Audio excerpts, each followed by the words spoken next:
Selamat pagi saudara-saudara, apa kabar? Luar biasa, saya senang sekali melihat wajah Bapak Ibu hari ini ada di tempat ini karena ini adalah hari libur yang bertubi-tubi. Tetapi Bapak Ibu sekalian bisa tetap berada bersama-sama dengan kita semua. Tidak lupa tentunya saya mengucapkan Kong Si Fat Chai ya. Dilanjutkan dengan Sin Yen Kuai Le. Waduh, saya ini agak susah nih walaupun wajahnya oriental, tapi kalau ngomong Mandarin agak susah Bapak Ibu ya. Saya ngomong Mandarin bisa, tapi berbahasa Mandarin nggak bisa saudara. Ngomong Mandarin bisa Mandarin, tapi kalau berbahasa Mandarin nggak bisa Bapak Ibu ya. Gong Si Fat Chai itu artinya kalau nggak salah ya, ketika saya cari-cari itu artinya itu adalah harapan supaya kita menjadi kaya, kita penuh dengan berkat ya, penuh dengan kelimpahan ya. Sedangkan kalau Sin Yen Kuai Le itu mengucapkan selamat tahun baru. Bapak Ibu, setiap tahun kita Kyong Hee ya, Kyong Hee Fat Chai. Kita selalu berharap jadi orang kaya Bapak Ibu. Tapi pertanyaannya setelah kaya apa yang kita lakukan? Ya, ada banyak nih orang kaya bertebaran di sini ya, dan menjadi berkat juga bagi kita. Bapak Ibu, 2-3 orang ya, Kyong Hee tadi ya, semua ya, dan berdoa supaya jadi kaya. Tapi firman Tuhan berkata 2-3 orang berkumpul dalam namaku, Tuhan hadir, minta apa aja Tuhan berikan. Amin. Itu jauh lebih baik ya. Beri tepuk tangan buat Tuhan Bapak Ibu. Nah, pagi hari ini kita akan sama-sama merendahkan hati mendengarkan firman Tuhan. Kita belajar lagi sama-sama ya. Setiap 7 hari sekali kita bertemu dan kita belajar sesuatu. Nah, pagi hari ini kita akan melihat satu hal yang sangat penting yang membuat saya tergerak untuk menyampaikan, bisa sharing ya kepada Bapak Ibu semua.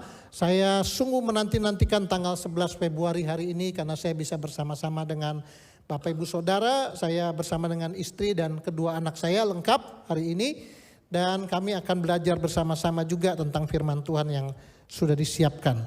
Bapak Ibu yang dikasihi oleh Tuhan, tepat 2 bulan yang lalu pemimpin saudara menghubungi saya dan meminta saya untuk bisa memberikan jadwal pada satu tanggal di mana saya bisa sampaikan firman Tuhan. Tetapi karena satu dan lain hal saya berhalangan tidak bisa pada waktu itu 14 Januari. Jadi akhirnya tertunda ya. Tapi sejak diberikan tugas itu saya bertanya apa kira-kira yang akan menjadi fokus Bapak Ibu ataupun menjadi inti topik utama pembicaraan ataupun sharing firman Tuhan. Nah, pemimpin saudara menyampaikan bahwa penekanannya pada minggu waktu Bapak menyampaikan, waktu saya menyampaikan itu adalah yang terdapat di dalam value kita Bapak Ibu ya. Di depan Bapak Ibu ya, digambar di depan itu ada value, ada visi, ada fokus yang selama ini kita pajang, kita tempel di situ supaya kita bisa ingat ya.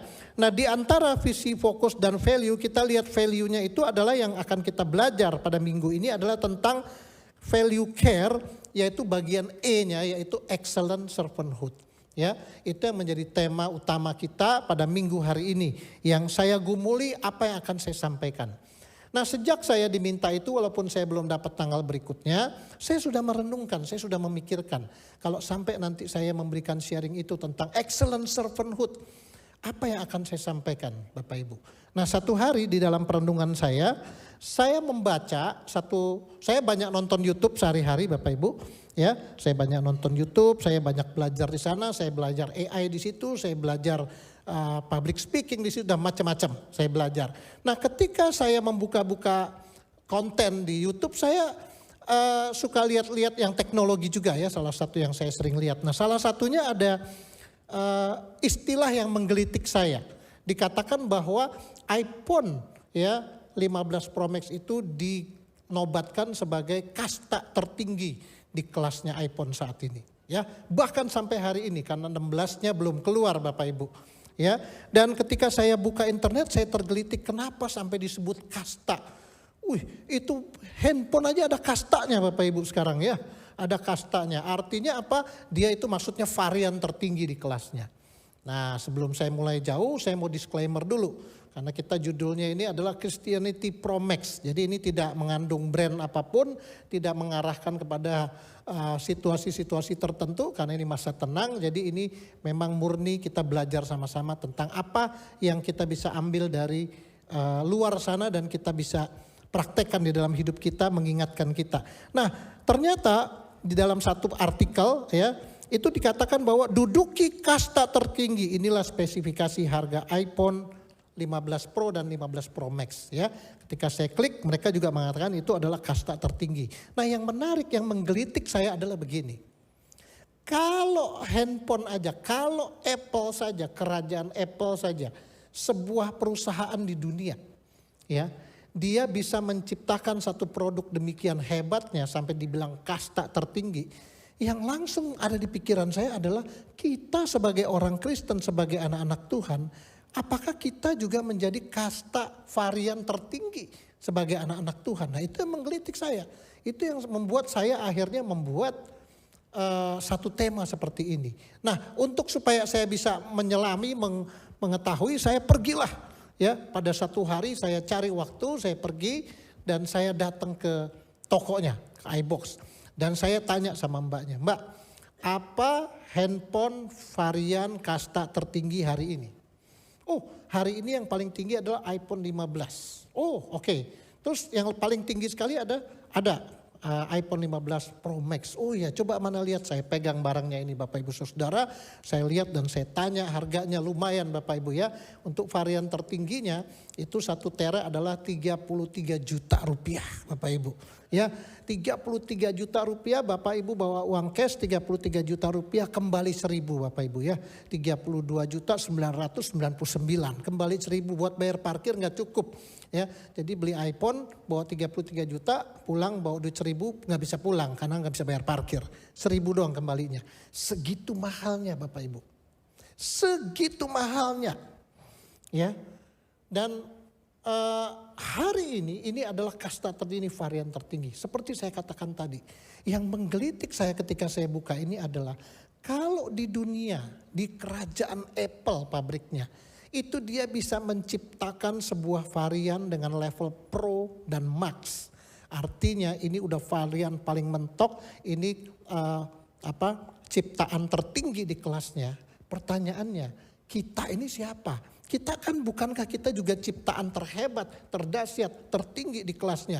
Kita berpotensi menjadi Pro dan Max. Tapi apa yang terjadi? Apakah kita di dalam kerajaan Allah, kita adalah anak-anak Tuhan. Kalau saya pinjam kata varian, apakah kita varian yang paling tinggi di kelasnya dalam kerajaan Allah? Karena faktanya yang saya lihat, banyak sekali anak-anak Tuhan itu tidak Pro Max. Ya, tapi biasa-biasa aja. Nah, semoga hari ini kita bisa belajar dari apa yang terjadi di dunia sana dan kita lihat apa janji Tuhan, apa yang sudah Tuhan berikan kepada kita sehingga kita bisa belajar dan menjadi sesuai dengan kehendaknya. Itulah sebabnya judul hari ini adalah Christianity Pro Max. Ya, di situ ada judul kecil saya berikan namanya Ciptaan Terbaik Memberi yang Terbaik. Maksud saya Bapak Ibu, Pro Max di sini kalau kita mengacu kepada gadget tadi, Pro itu tentu bicara tentang profesional ya, yang paling bagus, yang terbaik, the best. Max itu artinya sudah yang paling mentok ya, fitur-fitur paling canggih semua ada di situ. Ya, dan Christianity adalah kekristenan, kehidupan kekristenan kita. Saya rindu supaya kita sebagai orang Kristen bisa menjadi varian tertinggi juga di kerajaan Allah. Bukan cuma kalau ibarat handphone yang cuma 2,5 juta ya, 1,8 bahkan 900.000 Bapak Ibu. Ya, kita sebagai anak-anak Tuhan juga harus menjadi varian tertinggi di kerajaan Allah. Kita harus Pro, kita harus Max ya. Kenapa? Karena kita ciptaan terbaik. Maka kita harus memberikan yang terbaik. Nah, pro di sini artinya apa Bapak Ibu di dalam kekristenan? Pro itu artinya apa? Kita berpihak. Ya, kita mendukung. Ya, di dalam kehidupan kekristenan mendukung berarti kita mendukung Allah dalam hidup kita. Kita menjadikan Allah sebagai sesuatu yang kita selalu pro, kita dukung gitu. Ya, bukan yang lain, tetapi kerajaan Allah, kebenarannya, kuasanya itu yang kita dukung. Pro juga berbicara tentang profesional, ya. Apakah kita di dalam kerajaan Allah, dalam pelayanan kita, di dalam apa yang kita lakukan, baik Bapak Ibu sebagai anggota jemaat, sebagai PKS, sebagai PA dan seterusnya, pelayanan ini, pelayanan itu, apakah yang kita lakukan sudah yang pro, sudah yang terbaik belum? Karena Bapak Ibu boleh cek, ya, kita sering menemukan bahwa kalau ada orang di kantor dia begitu luar biasa, ya. Dia begitu luar biasa bisa memprediksi 20 tahun ke depan perusahaannya akan seperti apa. Tetapi ketika ditanya 1-2 hal tentang kerajaan, dia nggak ngerti Bapak Ibu, dia nggak tahu apa-apa. Berarti dia pro di dunia sana, ya, dia max di dunia sana, tapi di dunia kerajaan Allah dia tidak pro max, ya. Pro berarti berbicara tentang profesionalisme. Seseorang yang profesional pasti memberikan yang terbaik. Max itu artinya maksimum, yang terbaik yang dimiliki, yang terhebat, yang tercanggih, yang terbaik pokoknya yang diberikan, yang the best yang kita berikan kepada Tuhan. Karena ini bicara tentang Christianity, bukan bicara tentang yang lain. Kehidupan kekristenan, ya, yang mendukung Allah, berpihak kepada Allah dan memberikan yang terbaik. Itulah maksud dari Christianity Pro Max. Bapak Ibu yang dikasih oleh Tuhan, saya menemukan sebuah artikel yang sangat mengerikan berkata begini. Dari World Economic Forum, ya, ini tabloid ataupun artikel ini pada 4 Mei 2023, ya, beberapa bulan yang lalu, dikatakan bahwa 83 juta pekerjaan itu akan hilang Bapak Ibu. Digantikan oleh robot AI atau Artificial Intelligence dalam 5 tahun ke depan. Wow, betapa mengerikan. Di kerajaan dunia Bapak Ibu akan ada 83 juta profesi, ya.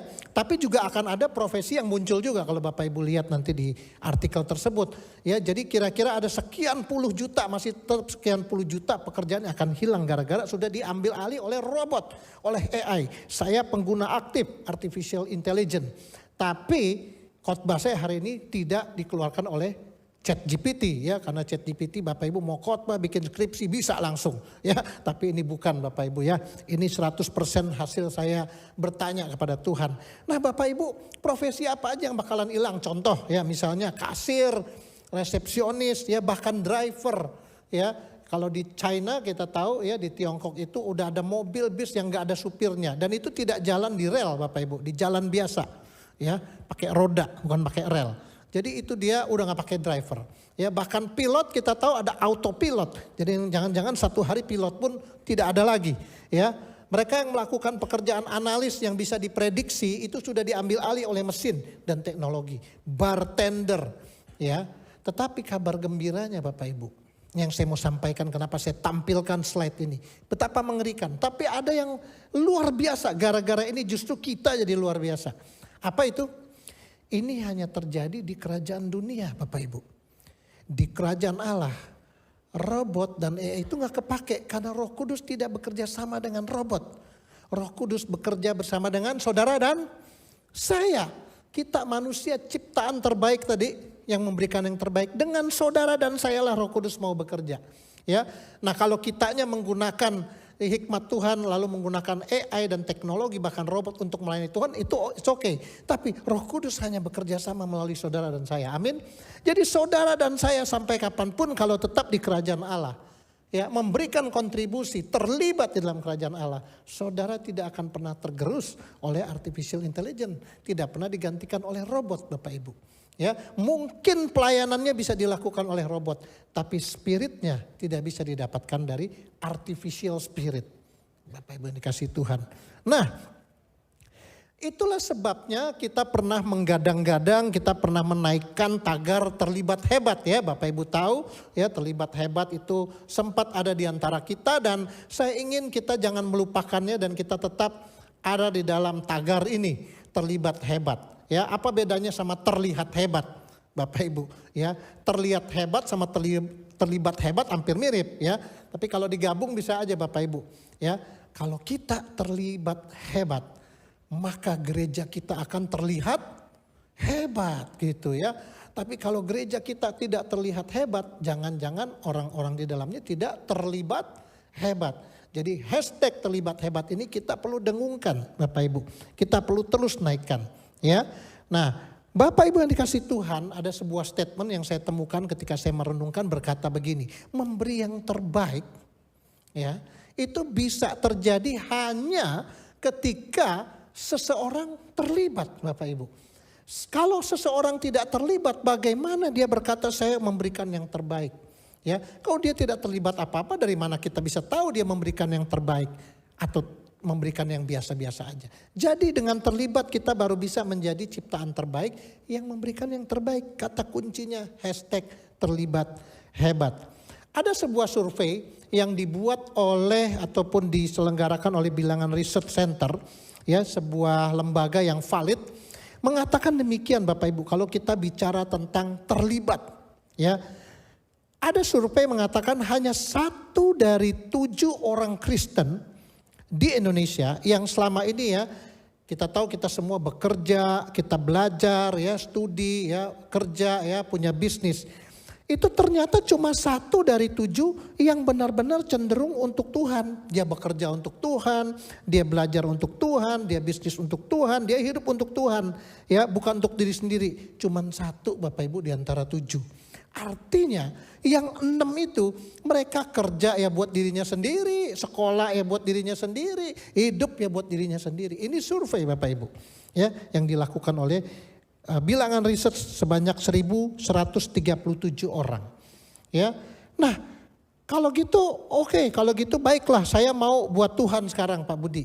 Ya, saya nggak mau menjadi 1 di antara 6 orang yang hidupnya bukan buat Tuhan. Ya udah saya mau terlibat deh, saya mau terlibat buat Tuhan deh. Ya, apa yang terjadi Bapak Ibu? Orang-orang yang terlibat masih belum selamat nih Bapak Ibu. Masih ada lagi nih survei yang mengatakan yang lain. Dikatakan orang-orang yang terlibat itu Bapak Ibu, ya, hanya 1 aja Bapak Ibu dari 5 orang yang akhirnya mau melibatkan diri, ya, itu yang merasakan bahwa dia terlibat itu tapi tidak dalam keadaan terpaksa, ya. Hanya 1 dari 5 orang Kristen Indonesia yang tidak pernah merasakan keterpaksaan saat melakukan perintah Tuhan yang cukup berat. Artinya apa? Yang 4 itu terlibat, mau bantuin, tapi dengan terpaksa Bapak Ibu. Ada apa? Apa yang terjadi dengan dunia kekristenan? Apa yang terjadi dengan para ciptaan-ciptaan terbaik ini? Apa yang terjadi dengan para Christianity Pro Max ini? Kok mereka tidak begitu antusias dalam memberikannya kepada Tuhan? Nah, itulah sebabnya Bapak Ibu muncul, kalau kita bicara terlibat, muncul satu pertanyaan atau 3 pertanyaan bahkan. Kenapa saya mesti terlibat? Makanya ada orang terlibat dengan terpaksa. Ya. Kemudian berapa banyak saya mesti terlibat, ya? Seberapa sering saya mesti terlibat? Berapa yang harus saya ikutin ataupun saya kontribusikan, ya? Sampai kita bertanya bagaimana, di mana, dan kemudian kapan saya bisa terlibat. Nah Bapak Ibu yang saya kasihi, hari ini kita akan menjawab 3 pertanyaan ini. Tetapi kita utamakan menjawab 2 pertanyaan pertama dulu. Kalau bicara terlibat hebat, ya, 2 pertanyaan, kenapa saya harus terlibat? Untuk apa? Kenapa saya mesti terlibat? Berapa banyak, berapa kali, seberapa besar, seberapa diinginkan saya terlibat dalam hal apa? Bagaimana? Nah kita akan coba belajar, ya, kita menjawab yang 2 pertanyaan ini dulu. Masih kita berbicara tentang terlibat, ya, di dalam kerajaan Allah. Di dalam Bilangan riset itu saya juga menemukan bahwa ada pertanyaan begini, mengapa ya? Kalau kita tanya kenapa saya mesti terlibat? Ini ada survei Bapak Ibu, mengapa anggota jemaat perlu terlibat di dalam pelayanan rutin gereja. Pelayanan rutin gereja ini artinya bukan bicara tentang jadi WL, singer, usher, bukan cuma itu.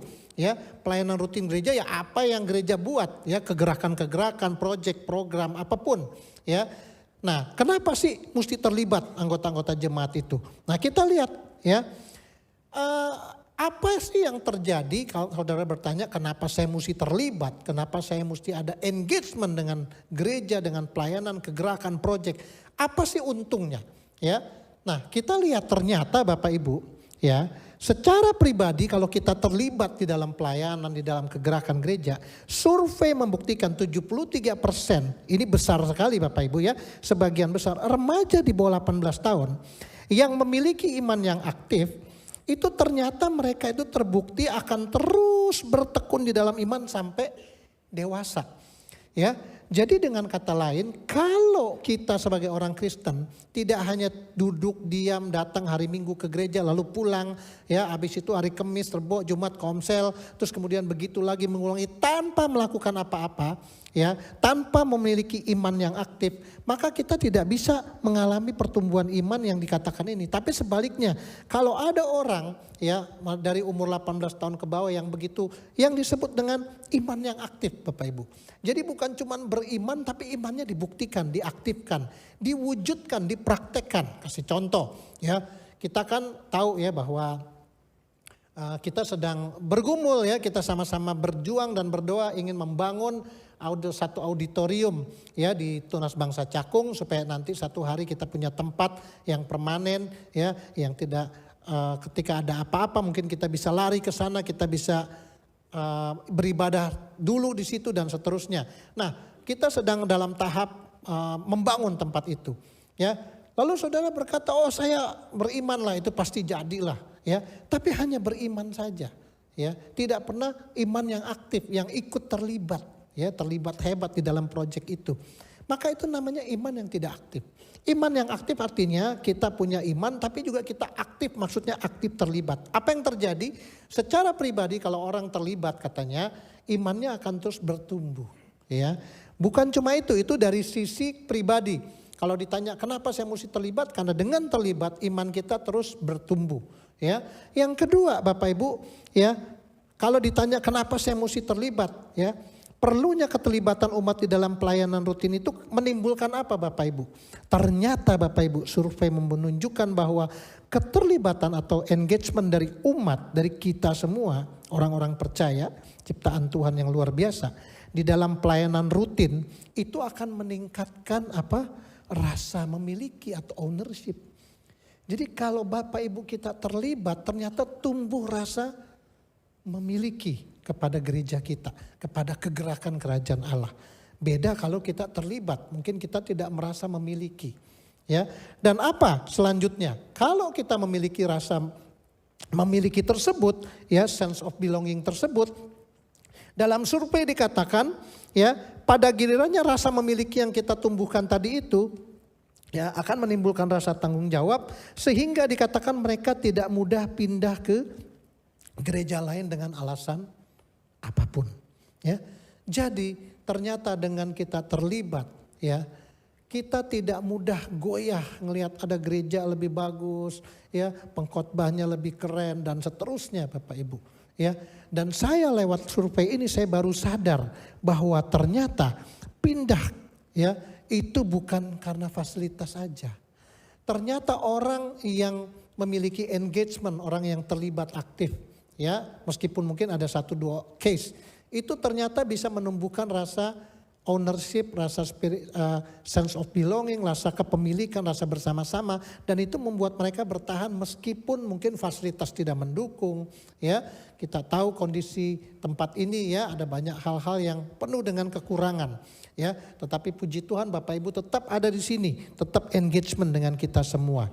Nah, Bapak Ibu yang dikasih oleh Tuhan ya, ada juga survei yang mengatakan begini ya, generasi muda Kristen Indonesia.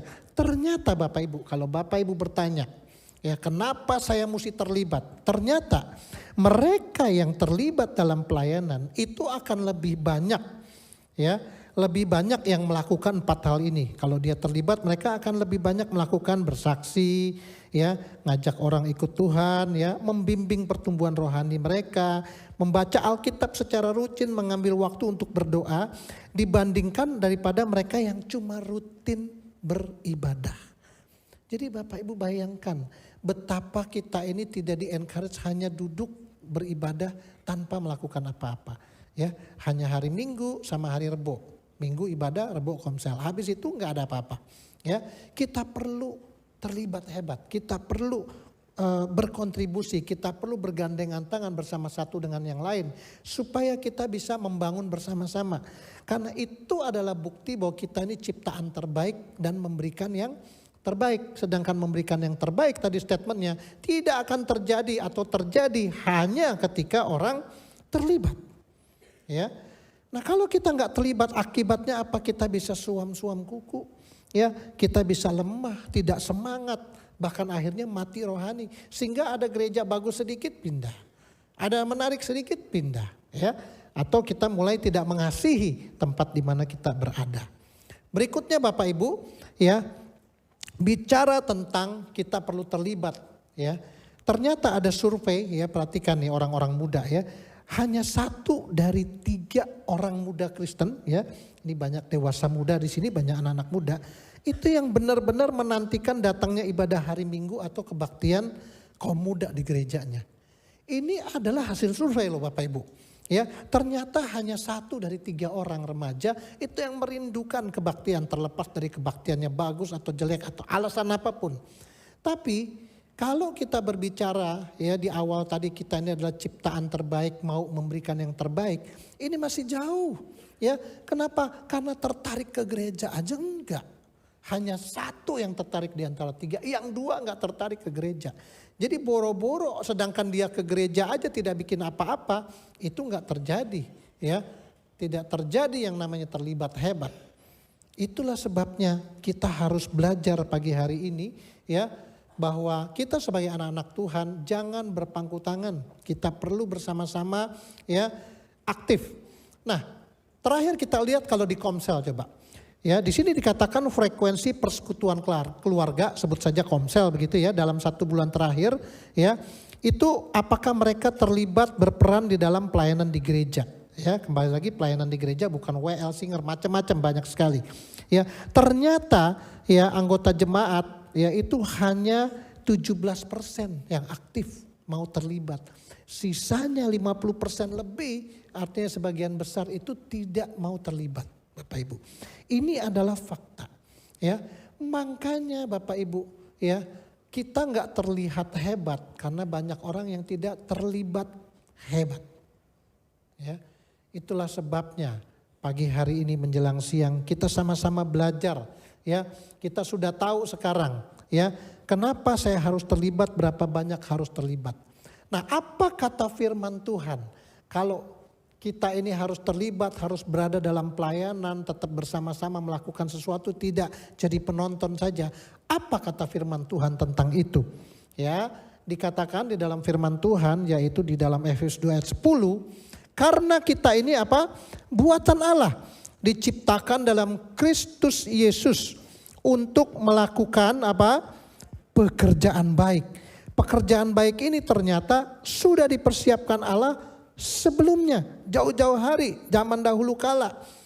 Dan bukan cuma itu, Ia mau, Allah mau, ya, Sang Pembuat mau, supaya kita hidup di dalamnya. Perhatikan Bapak Ibu Saudara, ya, kita ini buatan Allah, sudah buatan Allah, diciptakan pula dalam Kristus Yesus.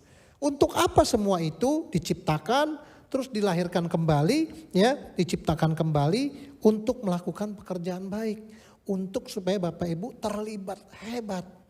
Ya, terlibat hebat yang sudah dipersiapkan Allah sebelumnya. Dan bukan cuma itu, Ia mau kita tetap terlibat. Karena kita harus hidup di dalamnya. Nah, kita akan lihat Bapak Ibu. Ya, dikatakan bahwa karena kita ini buatan Allah. Bicara terlibat hebat, bicara Christianity Pro Max, orang Kristen yang mempersembahkan hidupnya secara profesional, sungguh-sungguh, maksimum, semua dikerahkan bagi kerajaan Allah, bagi Tuhan. Itu bicara tentang ciptaan atau buatan Allah.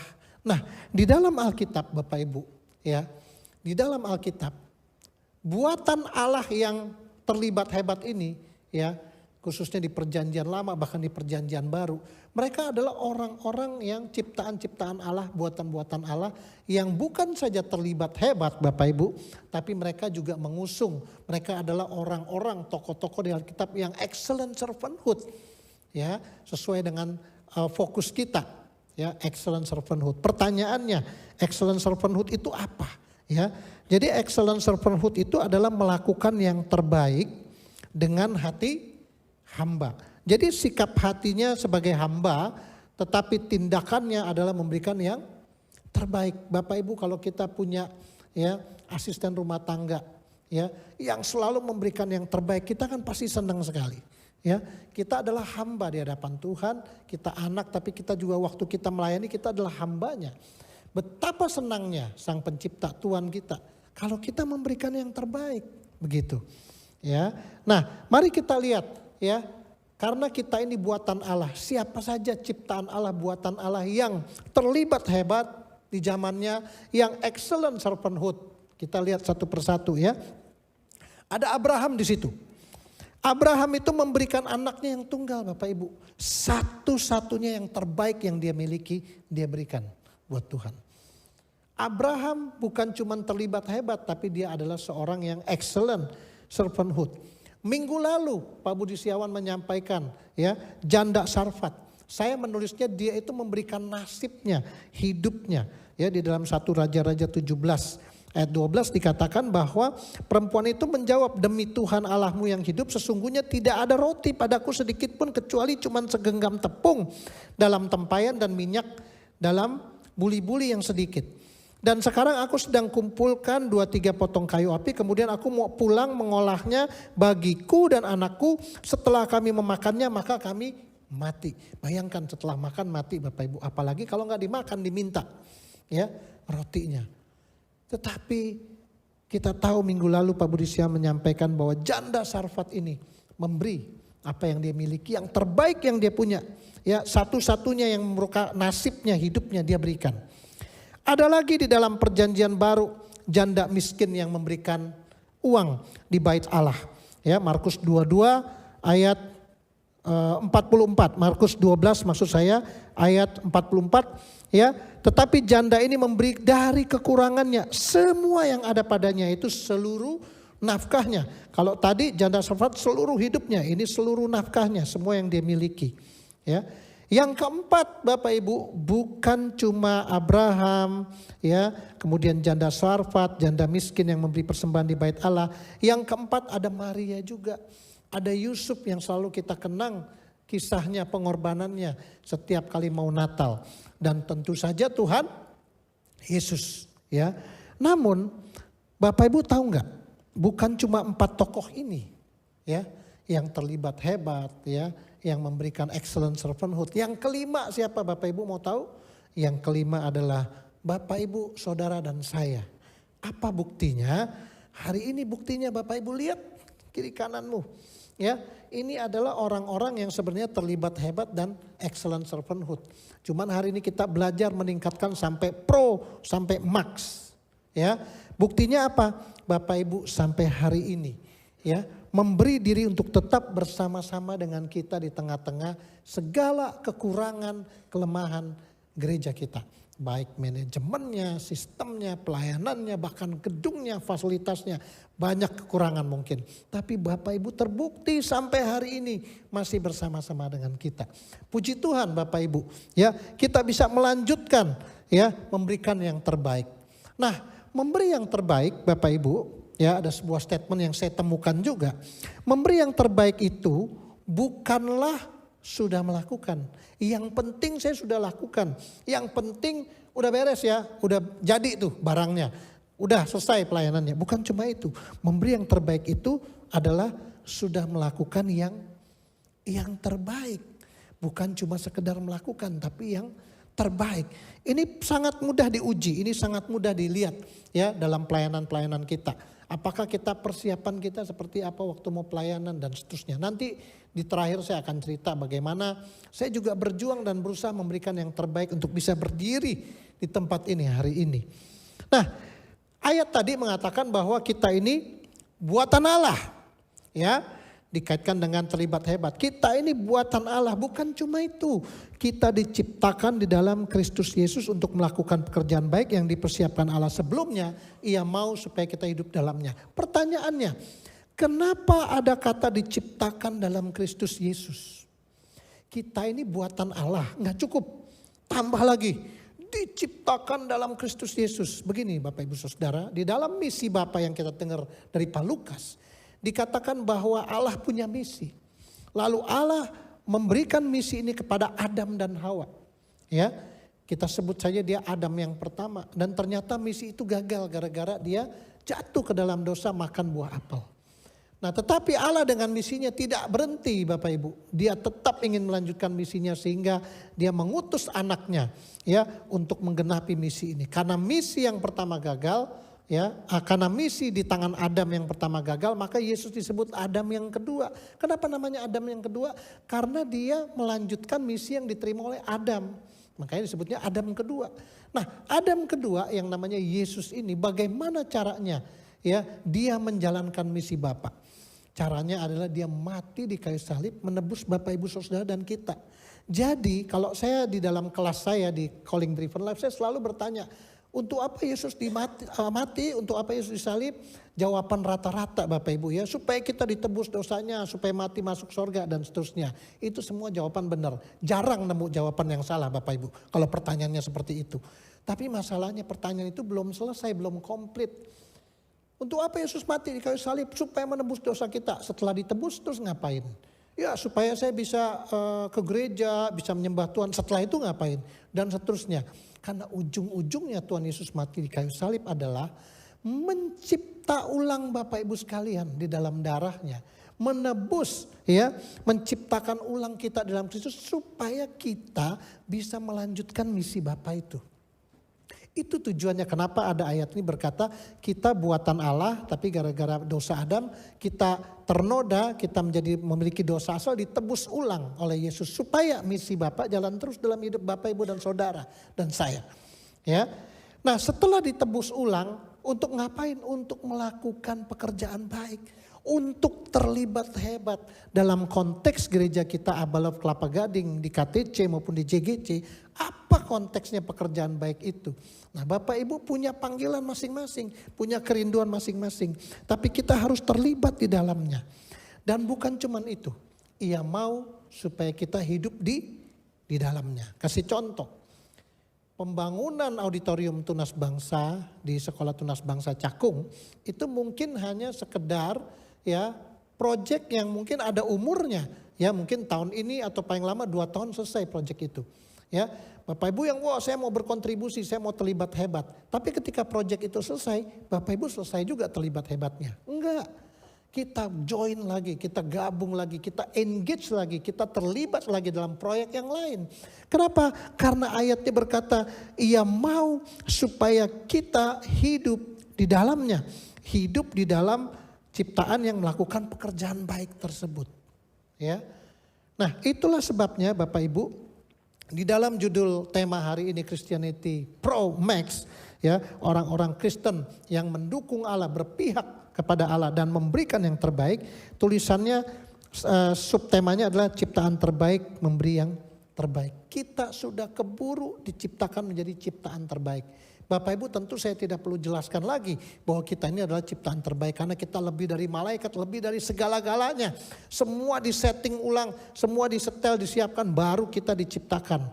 Ya, tujuannya apa? Supaya kita bisa memberikan yang terbaik, yaitu menjalankan misi Bapa. Sehingga saya juga menemukan satu statement ketika saya merenungkan ini berbunyi begini.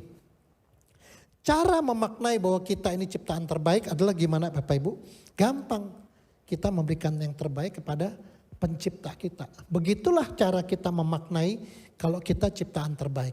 Kalau saya misalnya istilahnya kalau saya handphone, saya ini produk Apple iPhone 15 Pro Max lagi, maka saya harus hidup ya mempersembahkan semua keprofesionalan saya, semua kemaksimalan saya sebagai iPhone 15 bagi sang pencipta saya, bagi kerajaan saya. Dalam hal ini adalah kerajaan Apple.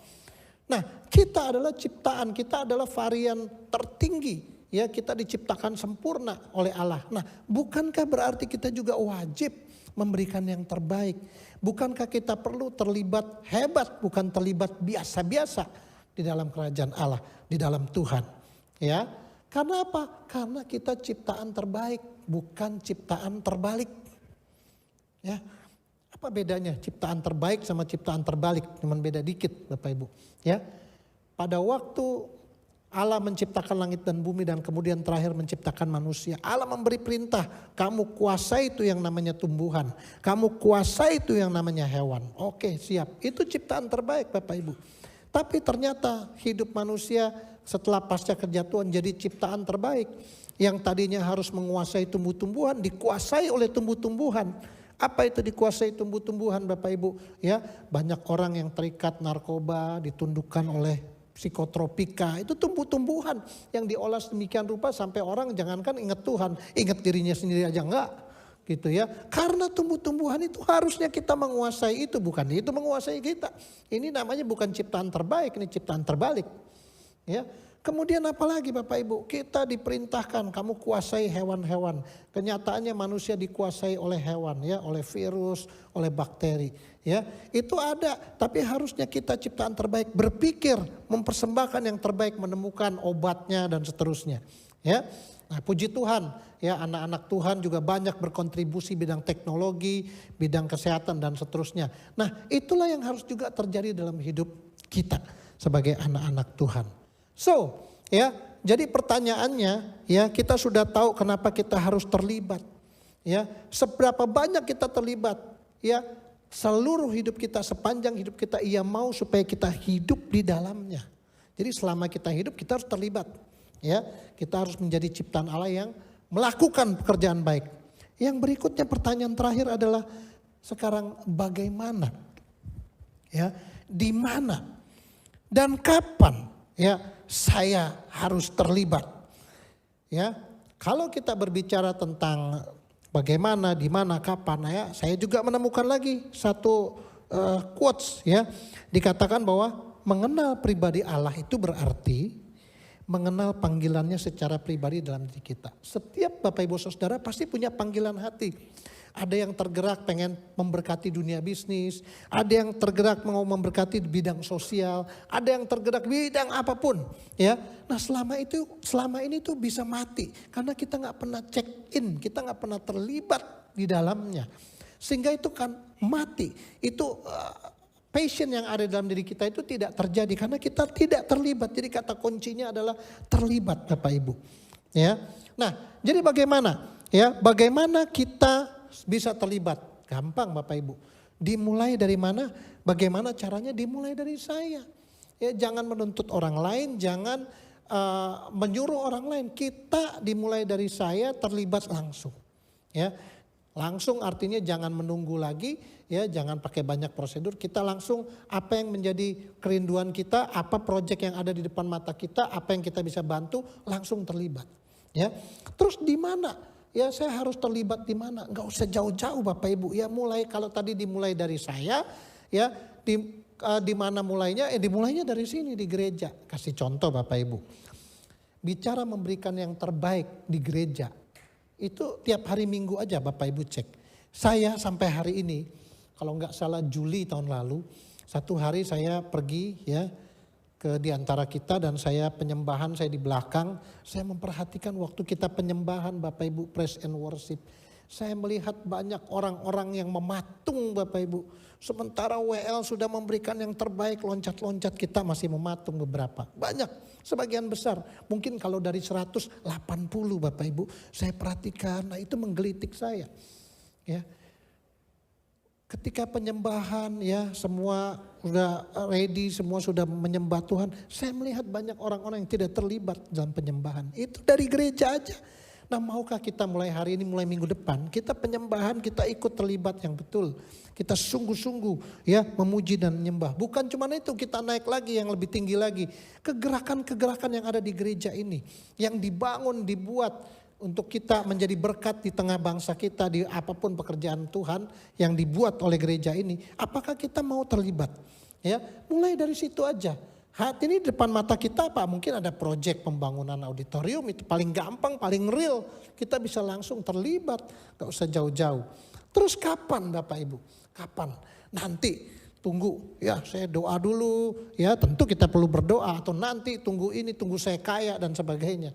Ya, jangan. Kita mulai dari sekarang. Jadi dimulai dari saya, ya, dimulai dari sini dan dimulai dari sekarang. Ya, bagaimana caranya? Kita terlibat, kita buat komitmen sebentar.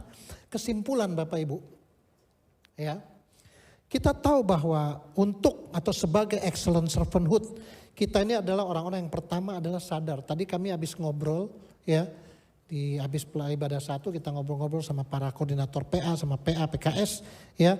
Ternyata salah satunya yang membuat kita tetap bisa engage, kita bisa duduk di sini adalah kita sadar Ya, bahwa kita ini adalah orang-orang yang udah ditebus, ya, yang ditaruh di dalam satu gereja lokal di sini di KTC, ya, dan di JGC, dan kita punya potensi yang kita bisa lakukan.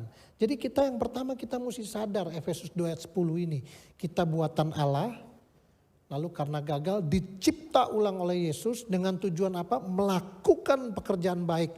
Sampai kapan? Sampai kita menghidupinya. Ia mau supaya kita hidup di dalamnya. Yang kedua, tentu saja Bapak Ibu, ya, bukan cuma sadar nggak cukup, iman yang aktif, sadar kemudian terlibat Bapak Ibu. Ya, bukan cuma punya iman tapi terlibat aktif, ya, ada kontribusi nyata, ada involvement yang kita lakukan, yang kita wujud nyatakan. Saya akan tutup dengan kisah nyata Bapak Ibu, ya. BTS ini bukan Korea ya Bapak Ibu ya, ini behind the scene maksudnya ya. Ini behind the scene of the picture. Bapak Ibu, saya ya memang kebiasaan saya kalau dapat tugas saya pasti akan memberikan yang terbaik Bapak Ibu. Event itu cuma foto pembicara Bapak Ibu ya. Nah ini foto pembicara ada ceritanya Bapak Ibu ya. Ini gak sembarangan dibikin Bapak Ibu. Jadi saya bersyukur ya, saya berjuang untuk bisa gemuk. Bapak Ibu tahu saya kan biasanya penampilannya kurus nih. Hari ini saya lumayan oke lah ya, bisa ada gemuk-gemuk sedikit sehingga kelihatan segar. Dulu saya pernah difoto hampir setahun yang lalu. Ya, nah hasilnya saya waktu itu masih kurus gitu. Saya merasa nggak oke. Saya mau memberikan yang terbaik, event itu cuma foto pembicara yang akan ditayangkan di dalam sosmed. Ya, dalam layar Bapak Ibu saudara-saudara. Oleh sebab itu saya mempersiapkan loh untuk foto ini, ya. Jadi saya cari Bapak Ibu ya foto yang posenya bagus kayak apa, saya cari di Google, wah ketemu ya foto di samping tembok Bapak Ibu bagus banget, ya. Nah, kemudian habis itu Bapak Ibu ya, saya cari di mana ada tembok kayak begini Bapak Ibu ya. Jadi saya ini orangnya keinginannya kuat Bapak Ibu karena saya pengen memberi yang terbaik, hanya cuman foto doang. Ya. Akhirnya saya ingat ada satu tempat yang banyak tembok kayak begini. Bapak Ibu tahu nggak di mana ini Bapak Ibu? Ada yang tahu? Ini di Aeon Mall Bapak Ibu dekat rumah saya. Ya itu banyak tembok, makanya kalau ke mall jangan cuman belanja, lihat-lihat juga Bapak Ibu ya. Oh kebalik ya, justru kalau ke mall biasanya cuman lihat-lihat nggak belanja ya. Nah waktu saya, oh iya di lantai dekat bioskop itu banyak itu tembok. Saya cari berbagai tembok saya foto. Ya, berbagai tembok saya foto dan kemudian saya kirim ke bagian desain. Bapak Ibu, tembok ini itu saya foto hari Kamis, tapi hari Rebo udah saya survei Bapak Ibu. Hanya buat nyari temboknya aja saya survei. Ya, kenapa? Karena saya ingin memberikan yang terbaik. Jadi hari Rabu waktu itu saya jalan sama istri habis belanja, udah capek nih, pulang kan lewat Aeon dong. Mih, kita berhenti dulu yuk sebentar yuk. Ya, kita cari survei dulu tembok, jangan sampai udah capek-capek nggak dapet tembok yang bagus. Kita berhenti lu, banyak barang, bawa barang banyak ya. Berhenti cari tembok. Akhirnya di antara berbagai tembok itu dapatlah satu tembok Bapak Ibu yang panjang kalau buat di foto bisa kayak gitu. Nah, cuman sayang Bapak Ibu temboknya dikunci. Pagernya dikunci, pintunya dikunci. Ya aduh saya gak bisa masuk. Saya coba-coba buka, ternyata bisa buka. Akhirnya saya masuklah akses ke situ. Jadi besokannya Bapak Ibu saya datang dengan seluruh peralatan lengkap. Saya cuma berdua sama istri. Bapak Ibu ya. Saya cuma berdua sama istri karena tim saya hari kerja gak bisa. Jadi saya bawa kamera DSLR, bawa tripod semua lengkap, bawa seragam, bawa dress code, bawa outfit semua udah beres semua. Semua saya persiapkan dengan baik. Bapak Ibu, saya sendiri belum tahu mau khotbah sampai sedetil apa. Pokoknya saya mau memberikan yang terbaik. Ya, walaupun khotbahnya judulnya tentang pengampunan, tetap saya memberikan yang terbaik, Bapak Ibu. Nah, singkat cerita hari Kamis saya datang dengan tripod, ya, udah segala macam persiapan, banyak tantangan, Bapak Ibu.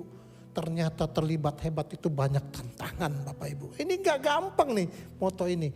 Begitu saya udah siap ganti baju segala macam, tripod saya bautnya copot satu Bapak Ibu, bagian angle lagi.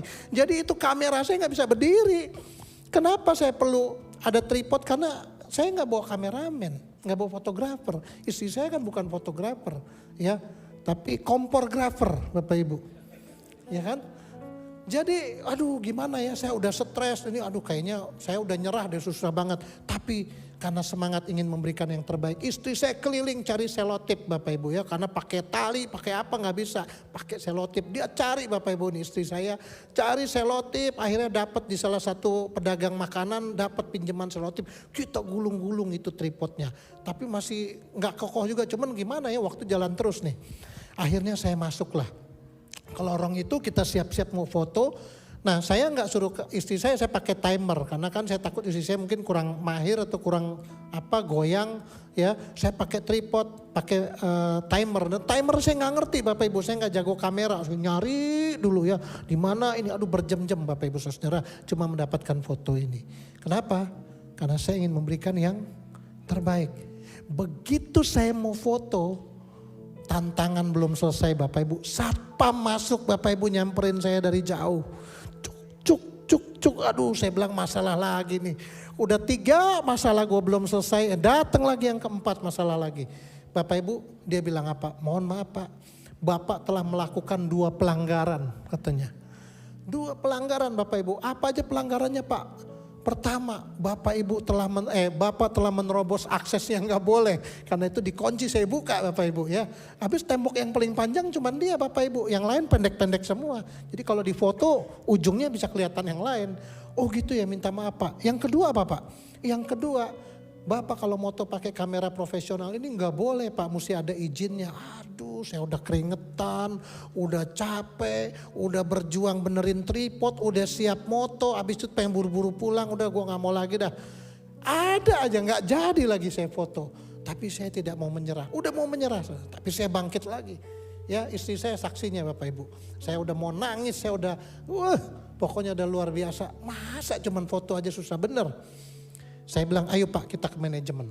Saya ke manajemen Bapak Ibu. Saya ngelobi sama manajemen, nggak boleh. Saya coba ngomong jelaskan, akhirnya puji Tuhan. Boleh Bapak Ibu. Ya Bapak Ibu, ketika engkau mau saja terlibat hebat, tantangan datang. Tapi ketika tantangan datang, engkau mau menyerah, tapi engkau tidak mau menyerah. Engkau berserah kepada Tuhan dan terus memperjuangkan itu, pertolongan datang. Pertama saya dapat izin. Kedua saya dikawal sama satpam katanya. Tolong kawal Bapak ini supaya jangan ada yang ganggu, mondar mandir. Wih luar biasa saudara ya. Saya disupport yang tadinya harusnya diusir Bapak Ibu. Ya satpamnya masih ada sampai sekarang. Nah kemudian saya bilang begini di tengah jalan waktu dari mau ditangkap itu ke manajemen. Saya ngobrol Pak, sebenarnya saya bukan profesional, pengen deh minta tolong siapa ya. Istri saya nggak bisa nih mesti jagain barang. Apa saya minta tolong satpam, saya sempat mikir. Nah waktu saya dapat izin saya ngomong begitu, satpamnya bilang gini, oh teman saya ada Pak, satpam teman saya, dia jago moto. Oh iya, oh mau dong minta tolong dia. Bapak Ibu tahu nggak, tiba-tiba orang itu ada di depan kita. Beri tepuk tangan Bapak Ibu. Perjuangan saudara tidak akan sia-sia. Kalau saudara punya spirit semangat excellent servanthood. Akhirnya Bapak Ibu, dialah yang memberikan foto ini, dialah yang foto saya. Dan ternyata dia juga punya kamera. Bapak Ibu, sesuatu yang tidak terpikirkan itu bisa terjadi. Ini baru cuman foto Bapak Ibu. Tapi ketika kita mau memberikan yang terbaik, Tuhan pasti buka jalan. Amin. Pertanyaannya, kenapa? Kenapa saya ingin memberikan yang terbaik? Karena apa saudara? Karena semua yang baik dalam hidupku itulah karyamu. Kau beri kesempatan yang baru dan ku ingin mengenalmu Tuhan lebih dalam dari semua yang ku kenal. Tiada kasih yang melebihimu. Ku ada untuk menjadi penyembahmu. Bapak Ibu, ketika saya membiasakan diri untuk memberikan yang terbaik, ada banyak tantangan yang terjadi, itu hanya satu saja di antara hal yang kecil. Hal yang besar-besar banyak sekali tantangan. Kita punya keluarga, ya. Dulu waktu bujangan kita mau ada pelayanan, kita datang, ya. Acara jam 7, kita setengah 7, bahkan jam 6 kita datang, gak ada masalah, kita masih sendiri. Sekarang udah menikah, kita belum tentu bisa Bapak Ibu pelayanan jam 7, datang jam 7, karena kita mesti nunggu pasangan kita belum begini, belum begitu, belum konflik dan sebagainya. Ada banyak tantangan. Tapi ketika kita punya semangat memberi yang terbaik, ada aja Bapak Ibu pertolongan yang Tuhan berikan. Oleh sebab itu pagi menjelang siang ini atau siang hari ini, saya ingin meng-encourage Bapak Ibu sekalian. Kita ini adalah ciptaan terbaik.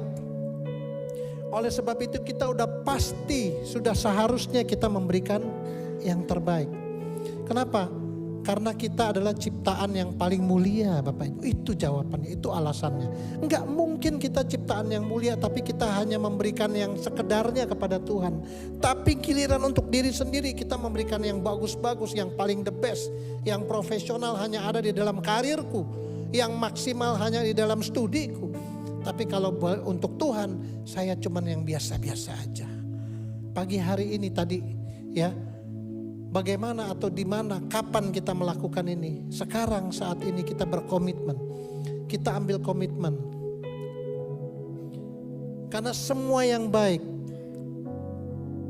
itu yang Tuhan berikan, itu karyamu. Kau beri kesempatan yang baru, katakan, dan ku ingin mengenalmu Tuhan lebih dalam dari semua yang ku kenal. Tiada kasih yang melebihimu. Ku ada untuk menjadi penyembahmu. Saya undang kita bangkit beri, katakan, bila ku buka mataku dan lihat wajahmu, ku terkagum,